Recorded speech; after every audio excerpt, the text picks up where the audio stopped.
নমস্কার, কণিকাজ daily life নতুন আরেকটি ব্লগে সবাইকে স্বাগত জানাই। আজকে সকালবেলায় ঘুম থেকে উঠে খুব সুন্দর একটি জিনিস দেখতে পেলাম।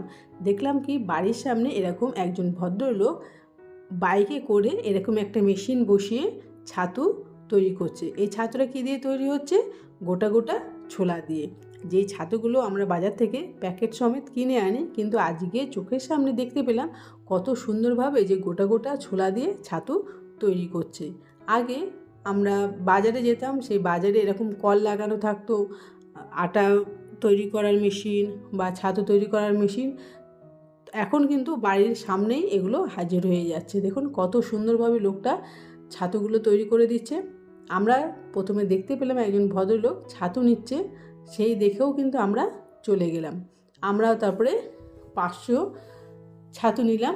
আর চোখের সামনে কত সুন্দরভাবে দেখুন ছাতুটা তৈরি করে দিচ্ছে, একদম গোটা গোটা ছোলা দিয়ে। খেতে কিন্তু খুবই টেস্টি। এই যে আমরা নেওয়ার পরে আমাদের বাড়ির পাশে আরেকজন দিদি, সেও নিতে চলে এসছে। আর দেখুন বাইকের মধ্যে কিন্তু সেটআপটা তৈরি করেছে, কত সুন্দর বলুন। যাই হোক, ছাতু নিয়ে চলে এলাম। এবার সকালবেলা আজকে টিফিন করে নিচ্ছি ঘুগনি। এই যে গোটা মটর, রাজমা আর আলু দিয়ে। অনেক দিন ঘুগনি খাওয়া হয়নি, আর কর্তামশাই বলছিল যে আজকে একটু ঘুগনি করো, মুড়ি দিয়ে খাবো। আর এই যে এই ট্রলিটা রোদে দিয়েছি, তারও একটা কারণ আছে, এটা আপনাদেরকে পরে দেখাবো কী কারণে ট্রলিটা আবার বার করলাম, কোথায় আমরা যাচ্ছি। দেখুন ট্রলিটা কর্তামশাই একটু রোদে দিয়ে বেশ পরিষ্কার করে নিচ্ছে, কারণ শীত পড়েছে। আর শীত আসলেই কিন্তু আমাদের এই বারান্দাটাতে খুব সুন্দরভাবে রোদ পড়ে। আর পুরো শীত ধরেই কিন্তু আমরা সকাল থেকে এখানে রোদ পোয়াতে থাকি। সকালের চা থেকে শুরু করে টিফিন খাওয়া, দুপুরের খাওয়া সবই কিন্তু এই বারান্দাতেই সেরে ফেলি। আর রোদটা যখন গায়ে পড়ে বেশ ভালোই লাগে। আর যখন খুব ঠান্ডা পড়ে তখন তো আর কথাই নেই, সর্বক্ষণই এখানে রোদ্রে বসে থাকি। আর গরম জামা কাপড়, লেপ তোষক যা থাকে সব কিছুই কিন্তু রোদের মধ্যে দিয়ে নিই। এই যে কর্তামশাই দেখুন কত সুন্দরভাবে অ্যাটাচিটা রোদে দিয়ে রেখেছে। এবার রোববারের বাজার, কর্তামশাই বাজার থেকে অনেক কিছু সবজি নিয়ে এসছে। এই যে তেল নিয়ে এসছে। তারপরে এই যে এই বছরে প্রথম আমরা খাচ্ছি কড়াইশুঁটি। এই যে কড়াইশুঁটিগুলো খুলে আপনাদেরকে দেখিয়ে দিচ্ছি, বেশ সুন্দর কচি কচি ছিল। আর এই যে আদা, তারপরে নিয়ে এসছে বিনস। আর একটু বাজারটা আমরা কম করে নিচ্ছি, কারণ কদিন থাকবো না, সেটা আপনাদেরকে অবশ্যই দেখাবো যে আমরা কোথায় যাচ্ছি, কিসের জন্য যাচ্ছি, ওটা পরের ব্লগে অবশ্যই দেখাবো। আর এখানে হচ্ছে পেঁয়াজ, রসুন আর পেঁপে। পরের দিন একটু নিরামিষ তরকারি করব, সব রকম সবজি দিয়ে একটা তরকারি করব বলেই কর্তামশাই খুঁজে খুঁজে শীতের যা যা সবজি আছে সব কিছু বাজার থেকে নিয়ে চলে এসছে। আরও সবজি ছিল, কিন্তু আরও আনেনি, বলে আমরা 2-3 জন মানুষ খাবো, এত সবজি দিয়ে আর কী হবে। আর এই যে ফুলকপির দাম একটু এখন কমে গেছে, কারণ প্রথম অবস্থায় অনেকটাই দাম ছিল। তারপরে হচ্ছে ওলকপি, শিম, বেগুন, এই সব রকম সবজি দিয়ে একটা তরকারি বানালে খেতে কিন্তু ভালোই লাগে। আর রুটি দিয়ে খেতে কিন্তু এটা দারুণ হয়। তো বন্ধুরা দেখুন যে সব রকম সবজি আনা হয়ে গেছে। এবার দেখাচ্ছি যে আজকে দুপুরবেলায় কী তৈরি করব, তার জন্য কী এনেছে। এই যে গাজর, তারপরে ক্যাপসিকাম, কুমড়ো, সমস্ত রকমের সবজি এনেছে। আর এনেছে এখানে আমুল দুধের একটা ছোট্ট প্যাকেট। আর এখানে এনেছে 1 কেজি চাল। বিরিয়ানি তৈরি করব বলে চালটা নিয়ে এসছে। আমরা কিন্তু প্যাকেটের চালটা খুব একটা বেশি আনিনি। এরকম চালের দোকান থেকে কিন্তু খুব সুন্দর চাল পাওয়া যায় বিরিয়ানি তৈরি করার জন্য, বিরিয়ানি হোক, ফ্রাইড রাইস হোক।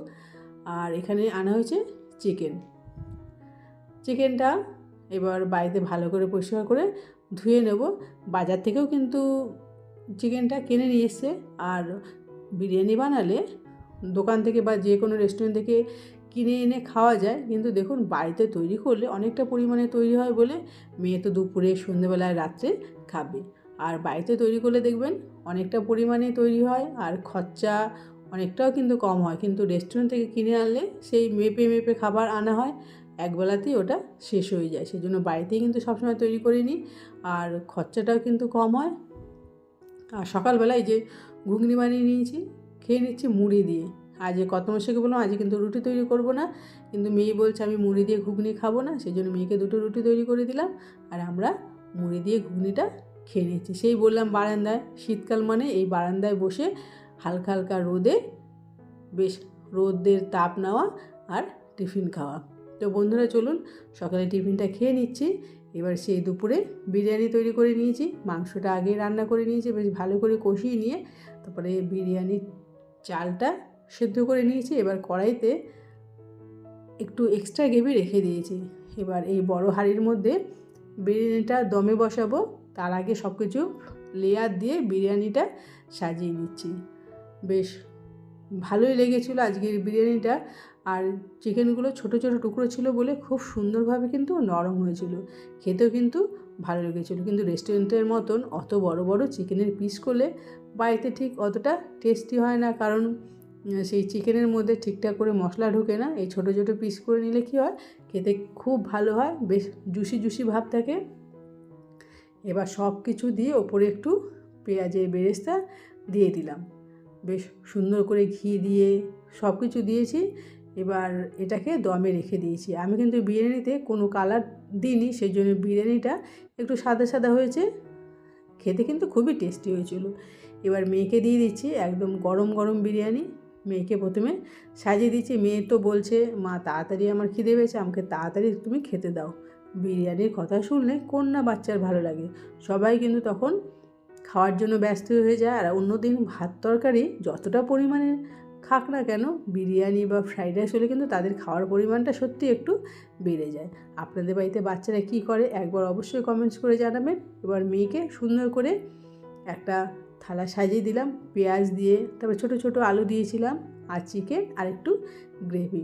দেখুন বন্ধুরা, এবার কর্তামশাই আর মেয়ে খাওয়া শুরু করে দিল। আর সেই মেয়ের একই রকম রুটিন, গোপালবার দেখা। আমিও ওদেরকে দিয়ে আমিও খেতে বসে পড়লাম। আর বন্ধুরা, আজকের এই ডেলি ব্লগটি আপনাদের কেমন লাগলো অবশ্যই কমেন্টস করে জানাবেন। দেখুন খেতে খেতে মেয়ে আবার একটু গ্রেভি চাইছে, ওকে আবার একটু দিয়ে দিলাম। আজকের ব্লগটা যদি ভালো লাগে তাহলে অবশ্যই কিন্তু একটা লাইক করবেন, কমেন্টস করবেন। সবাই ভালো থাকবেন, সুস্থ থাকবেন। Thank you.